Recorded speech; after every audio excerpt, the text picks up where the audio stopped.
Well, I realized that I don't have the right equipment tonight to properly set the camber and toe on the Escape. So what I want to do is replace both outer tie rod ends and get the toe close enough tonight that it's not going to cause any significant tire wear between now and a few days from now or a week from now when I have everything together and I can actually do the front alignment. So how am I going to do that? I think the best way to get the toe close, very close to where it was set before, is by doing one side at a time and adjusting that. You know, drive the vehicle, make some adjustments, drive the vehicle until you get it to where the steering wheel is in the same position that it was before you replaced that side. Then you go to the other side and you replace that outer tie rod.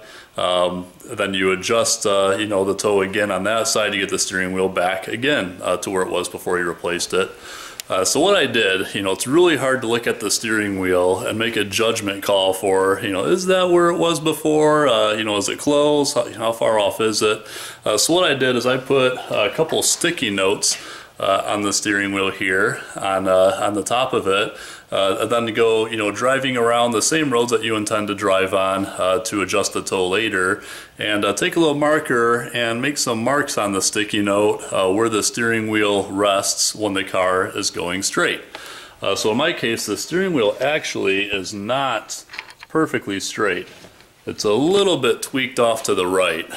So if I were to replace a tie rod end and then adjust the toe so it's straight, my alignment actually may be worse than it was before because I know I've got a camber problem up front. You know, I have to compensate by moving the steering wheel a little bit to the right to go straight to compensate for that bad camber.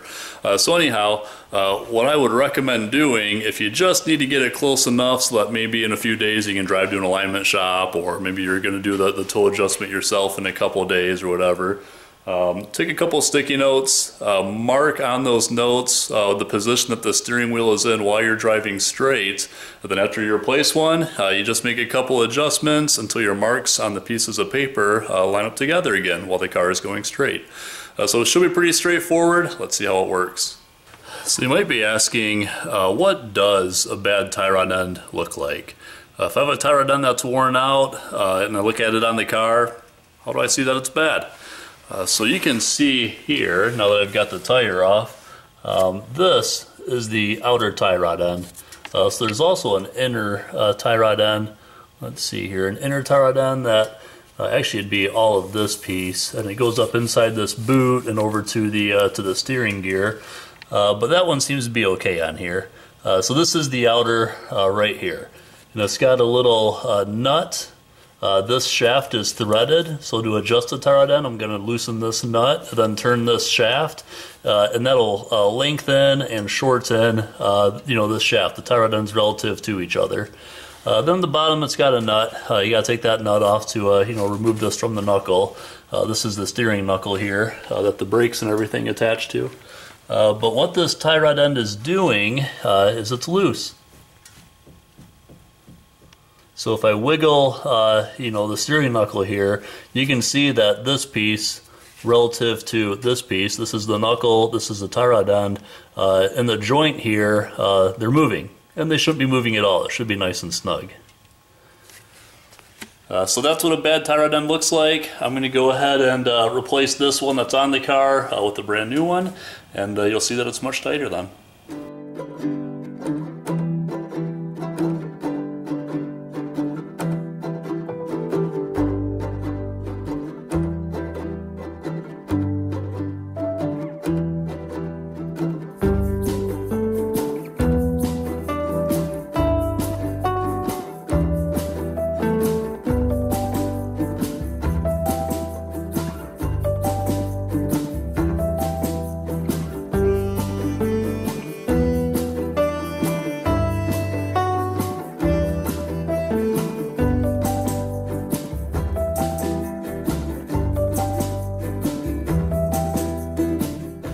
So you can see that I don't mess with a tie rod end puller or you know, something to gently remove that tie rod end.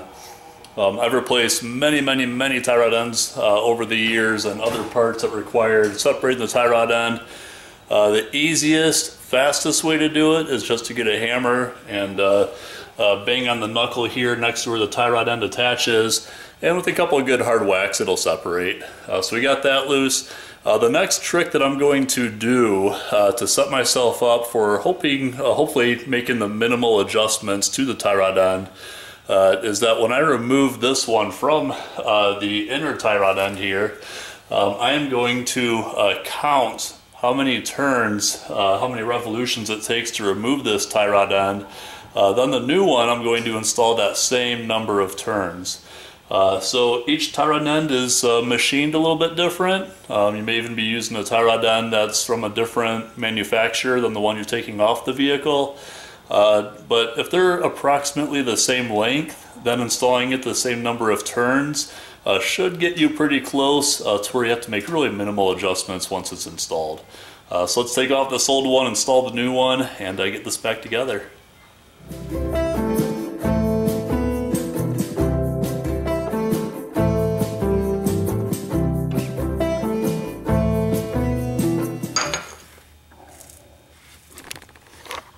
Alright, so it took 24 turns to get that tie rod end off. And I left the nut just a little bit loose, very close to where it was set before. So putting the new tie rod end on, moving it or rotating it 24 turns should also bring us right up against where that nut is.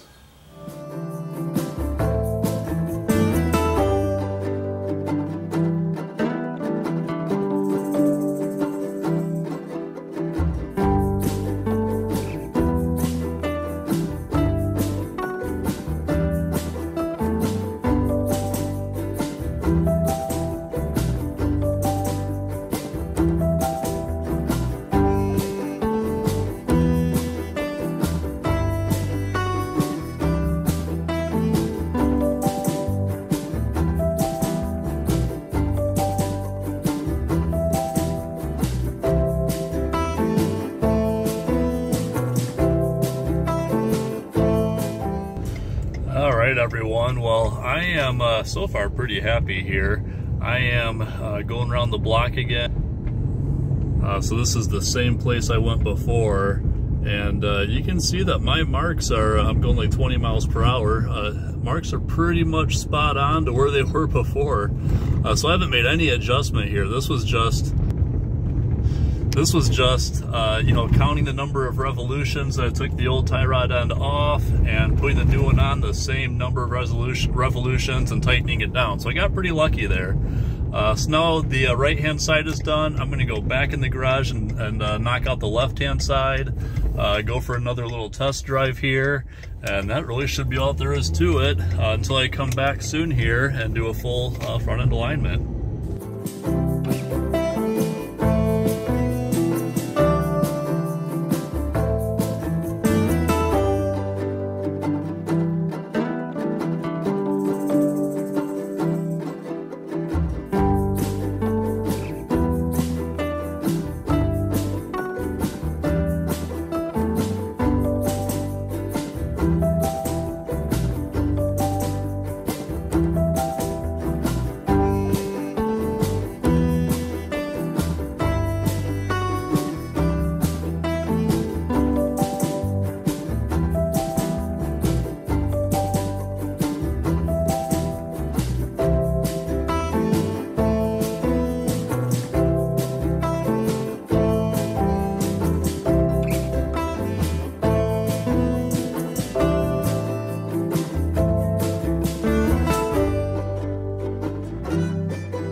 2 for 2 on the adjustments of the tie rod ends.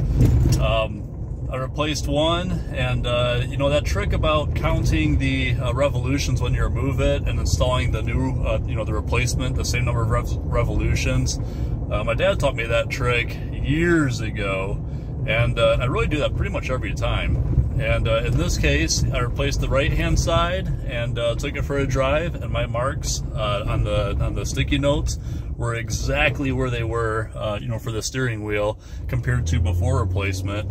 Then I did the left-hand side and took it for a drive again. Actually, I'm driving it right. And you can see, I guess I'm not really in a real great spot right now, going through a neighborhood, but my marks are pretty much spot on there again. So, you know, a couple of tricks there. One of them is count the number of revolutions as you're removing the tie rod ends, and that's going to get you pretty darn close. But if you put some sticky notes on the steering wheel and the steering column and mark where they are in relationship to each other before replacing tie rod ends, that's a good way just to be sure that the steering wheel is back in the same spot that it was before, meaning really that your alignment is no different compared to when you started. I'm not saying it's good or it's bad or something else, it's the same. So I still need to do an alignment, but at least on this, you know, quick replacement job, I'm no worse off than I was before. So I hope this video is helpful to you. Thanks for watching. If you like this video, please subscribe to the channel, leave a comment. I'd love to hear from you guys. And until next time, have a great night.